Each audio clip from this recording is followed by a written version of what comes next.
Unit 4 Chemistry, Chapter 10, Part 4, Isomers.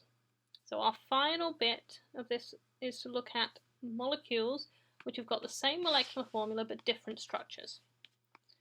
And they can be made by having a branch, which changes our chain length, or we can have a functional group where we swap the position. So some of the ones we looked at earlier were isomers, where we looked at, for instance, 1-chloro or 2-chloro-butane. Okay? Isomers can have different properties, so this is why it's very important to know their name, because that tells you exactly what each one it is. Okay? So for instance, butane here is just 4 carbons in a row. With the same 4 carbons, we could make a branch on that middle carbon. So now it's no longer butane, it's methyl propane. Notice I didn't use a number because I don't need one. It would be a redundant number and we don't want to put it in. Similarly, this here, this is 1,2-dichloroethane. Same molecule, same arrangements, but same atoms, but a different arrangement. We can get 1,1-dichloroethane. Okay? So all we've done is move where the chlorine is, but that does change what we can make from it, so it is an important distinction to make. Okay? The other type of isomer we'll see are called stereoisomers. Now these are a bit funny. They've got the same molecular formula, they've got the same functional groups, they've got the same branches, so they've arranged them the same, but okay, the spatial arrangement is different. What that means is the way they are arranged in space is different. Okay? So here we've got 2 examples where they're both 1,2-dichloroethene. Okay? They've got 2 chlorines, one's on carbon 1, one's on carbon 2. But in this one chlorine's going to stick out one side, and the other one's going to stick out the bottom side, and this one's going to stick out the top. Whereas in this version over here, both chlorines stick out the bottom.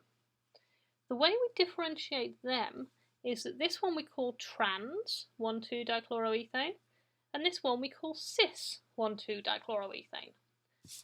Why would we want to differentiate between them? Well, it's important in living things.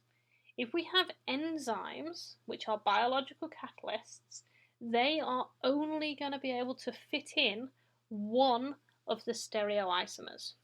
So if they are adapted to fit trans 1,2-dichloroethene, for instance, then cis 1,2-dichloroethene will not fit in them and will not react.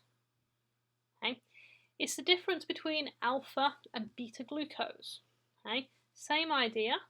One of them has an OH group that sticks up one side, the other one has one that sticks up down the other side. Okay? One of those, alpha glucose, can be used to make starch, which is a storage molecule, okay, and provides energy. The other one, beta glucose, is used to make structural cell walls. So just that simple switching of the position or the optical arrangement of the OH group causes enough difference that they have completely different functions in plants. Okay. In order to get a stereoisomer, we need what's called a chiral center. A chiral center is a carbon bonded to 4 other species.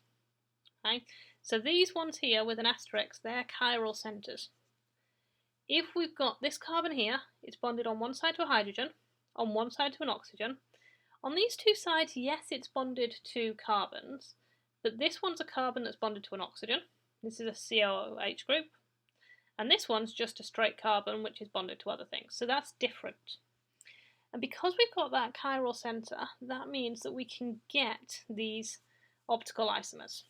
Okay? Because we could get this OH group sticking both on the same side, making it cis, or one of them could sit at the other side, which would make it trans. Okay? In a more complex molecule, of course, you've got more chiral centers. All of these greens are all chiral centers on this big, huge molecule there.